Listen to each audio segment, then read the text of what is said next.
कक्षा 8 की प्रायिकता की अभ्यास 16B के 5 प्रश्न हम लोग पिछले वीडियो में कर चुके हैं, जिसका लिंक आपको डिस्क्रिप्शन में मिल जाएगा। आज छठे प्रश्न से शुरुआत करते हैं। आइए देखते हैं प्रश्न को। 3 सिक्के एक साथ उछाले जाते हैं तो निम्नांकित घटनाओं को समुच्चय के रूप में लिखिए। अब ये 3 सिक्कों का प्रश्न है, तो हम पहले ये देख लें कि 3 सिक्के उछालने पर कौन कौन से संभावित परिणाम हो सकते हैं। जब 3 सिक्के उछाले जाते हैं तो या तो तीनों में हेड आ जाएगा, या फिर 2 में हेड आएगा तो 1 में टेल आ जाएगा लास्ट वाले में, या फिर पहले में हेड आया दूसरे में टेल फिर तीसरे में हेड, या पहले में हेड आया लास्ट 2 में टेल आया, या पहले में टेल तो लास्ट 2 में हेड आ गया, या पहले में टेल फिर हेड फिर टेल, या पहले दोनों में टेल फिर बाद वाले में हेड, या तीनों में ही टेल आ गया। कुल संभावित 8 परिणाम हो सकते हैं जब 3 सिक्के एक साथ उछाले जाते हैं। अब हम प्रश्न पर चलते हैं।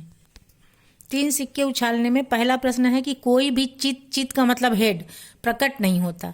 इसका मतलब कोई भी हेड नहीं है तो तीनों में टेल होगा। इसको हम समुच्चय के रूप में इस तरीके से लिख सकते हैं। चाहे तो यहाँ S लिख दें, S इक्वल टू इस तरीके से हम लिख सकते हैं। अगला क्वेश्चन है, केवल एक हेड आता है।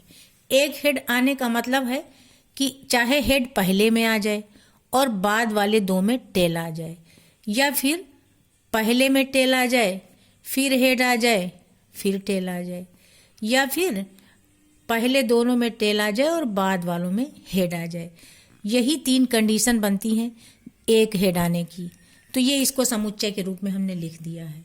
अब तीसरा पार्ट है इसका, कम से कम 2 चित्त प्रकट होते हैं।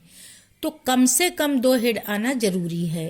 कम से कम 2 हेड आने का मतलब है, मान लीजिए पहले 2 में हेड आ गया बाद वाले में टेल आ गया, या फिर पहले में टेल आ गया बाद वाले 2 में हेड आ गया, या फिर पहले में हेड आया फिर टेल आया और बाद वाले में फिर हेड आ गया। अब फिर कम से कम 2 हेड है, इसका मतलब 3 हेड हो सकते हैं, तो तीनों में भी हेड आ सकता है। इतनी ये कंडीशन बनेंगी कम से कम 2 चित्त आने में, तो ये इसका समुच्चय हो जाएगा। तीसरे पार्ट में तीनों ही हेड आने हैं। हेड या चित्त एक ही बात है, हम पहले भी बता चुके हैं। तो इसमें बहुत इजीली हम तीनों हेड लिख देंगे और ये इसका समुच्चय हो जाएगा। अगला क्वेश्चन है, 2 पासों को एक साथ फेंकने पर दोनों पर सम अंकों के ऊपर आने की घटना का समुच्चय ज्ञात कीजिए। 2 पासे एक साथ फेंके जा रहे हैं और दोनों पर सम अंक आने हैं। तो 2 पासों को एक साथ फेंकने पर संभावित परिणाम ये 36 हैं, जिसको हम लोग पिछले वीडियो में देख चुके हैं। अब दोनों में सम अंक आने का मतलब कि पहले वाली लाइन में तो एक सब में है, तो इसमें सम दोनों में नहीं आ सकते। दूसरी लाइन में हम देखें तो ये ऐसा है जिसमें दोनों ही सम आ रहे हैं। तो पहला हो गया 2-2, उसके बाद फिर क्या हो जाएगा 2-4 हो जाएगा, और फिर 2-6 हो जाएगा। 3 हमको ये मिल गए। उसके बाद फिर तीसरी लाइन में अगर हम देखें तो इसमें पहला अंक 3 है, सब में पहला 3 है, तो इसमें भी कोई नहीं होगा। चौथी लाइन में हम देखें तो 4-2 बनेगा, फिर 4-4 बनेगा और फिर 4-6। ऐसे ही 5वीं लाइन में कोई ऐसा नहीं है जिसमें दोनों ही सम अंक हों। फिर हम सीधा 6ठी लाइन में पहुंचते हैं तो 6-2, 6-4 और 6-6 3 ये बनते हैं। इन सबको हम समुच्चय के रूप में लिख लेते हैं। ये हमने समुच्चय के रूप में लिख लिया है, दोनों पासों पर सम अंक आने के समुच्चय को। अब हमारा 8वां क्वेश्चन है, 2 पासों को एक साथ फेंकने पर दोनों पर विषम अंक के ऊपर आने की घटना का समुच्चय ज्ञात कीजिए। इस बार दोनों पासों पर विषम अंक आना है। इसका मतलब 1-1 हो गया पहला, दूसरे में फिर हम 1-3 को लेंगे, फिर 1-5। अब अगला विषम अंक दोनों में कौन सा है, तो 2 वाली लाइन में तो पहले 2 पड़ जाएगा, तो ये तो होगा ही नहीं। 3 वाली लाइन में हम आएंगे तो 3-1 हो जाएगा, फिर 3-3 हो जाएगा, और उसके बाद हो जाएगा 3-5। फिर चौथी लाइन में पहला 4 सम अंक है सब में, इसलिए नहीं होगा। 5वीं लाइन में हम आएंगे तो 5-1, 5-3 और 5-5 हो जाएगा। 6ठी लाइन में फिर कोई नहीं होगा। अब इसको हम फिर से समुच्चय के रूप में लिख लेंगे। 2 पासों के एक साथ फेंकने पर विषम अंकों के ऊपर आने का हमने ये समुच्चय बना लिया है। अब हम अगला क्वेश्चन देखते हैं। दो पासों को एक साथ फेंकने पर अंकों का योग विषम संख्या आने पर समुच्चय ज्ञात कीजिए। अब हम लोग फिर से इस क्वेश्चन को इसी टेबल में देखेंगे। हमको यहाँ अंकों का योग विषम संख्या वाला देखना है, तो इसको करेंगे तो सम संख्या आ जाएगी। इसका मतलब अंकों का योग इसमें 1 2 हम ले लेंगे तो यहाँ विषम संख्या हो जाएगी। तो 1 2 हो जाएगा, ये फिर नहीं होगा, 1 4 हो जाएगा, अगला हो जाएगा 1 6, 6 1 जोड़ेंगे 7 आ जाएगा विषम संख्या। अब इस लाइन से हम अगली लाइन में पहुंचेंगे तो 2 1 हो जाएगा, फिर 2 3 हो जाएगा और फिर 2 5। हम योग करके देखते रहेंगे कि हाँ विषम संख्या ही आनी है इसमें। अगला हम देखेंगे इस वाली लाइन में 2 3 2, फिर अगला हो जाएगा 3 4, इनका योग 7 आ रहा, फिर 3 6 हो जाएगा क्योंकि इनका योग 9 आ रहा है। और आगे हम बढ़ेंगे 4 वाली लाइन में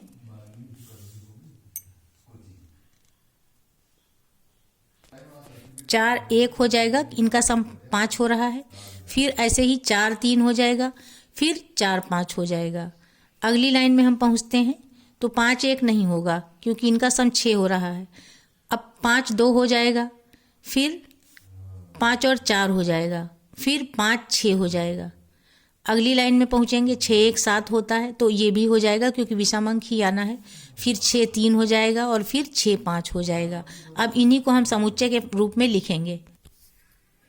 अंकों का योग विषम संख्या आने वाला ये हमने समुच्चय के रूप में लिख लिया है पूरा। अगला क्वेश्चन अब हम देखेंगे। दो पासों को एक साथ फेंकने पर अंकों का योग अभाज्य संख्या होने का समुच्चय ज्ञात कीजिए। हम फिर से वही टेबल देखेंगे। हम योग करते हुए चेक करते जाएंगे कि हमको योग अभाज्य संख्या मिल रहा या नहीं मिल रहा। यहाँ पर 1 1 का योग 2 आएगा तो 2 अभाज्य संख्या है, इसका मतलब 1 1 हो जाएगा। ऐसे ही 1 2 को हम जो जोड़ेंगे तो 3 आ जाएगा, तो ये भी अभाज्य संख्या वाला समुच्चय में आ जाएगा। ऐसे ही 1 3 को जब हम करेंगे 4 तो ये नहीं होगा। अगला चेक करते हैं, 1 और 4 को जोड़ेंगे 5, 5 अभाज्य संख्या है तो ये हो जाएगा। ऐसे ही ये नहीं होगा। 6 1 का सम करेंगे 7 तो ये अभाज्य संख्या में आ जाएगा। अगला फिर देखेंगे 2 1 तो ये भी है अभाज्य संख्या में, इनका योग ये नहीं है, ये है। 2 3 है, फिर ये नहीं होगा, फिर 2 5 हो जाएगा। इनका योग करेंगे तो 5 2 7 होता है, 7 अभाज्य संख्या है। अब इस लाइन में नहीं, अगली लाइन में हम पहुंचते हैं। 3 1 का योग 4 होगा, ये भी नहीं आएगा। 3 2 हो जाएगा, फिर 3 और 4 हो जाएगा। अब इस लाइन में अगला नहीं होगा क्योंकि 5 3 8 होता, 6 3 9 दोनों भाज्य संख्याएं हैं, ये नहीं होंगी। अब हम 4 वाली लाइन में पहुंचते हैं। 4 और 1 हो जाएगा क्योंकि इनका योग 5 होता है। अब 4 3 हो जाएगा, फिर इस लाइन में अब कोई नहीं होगा।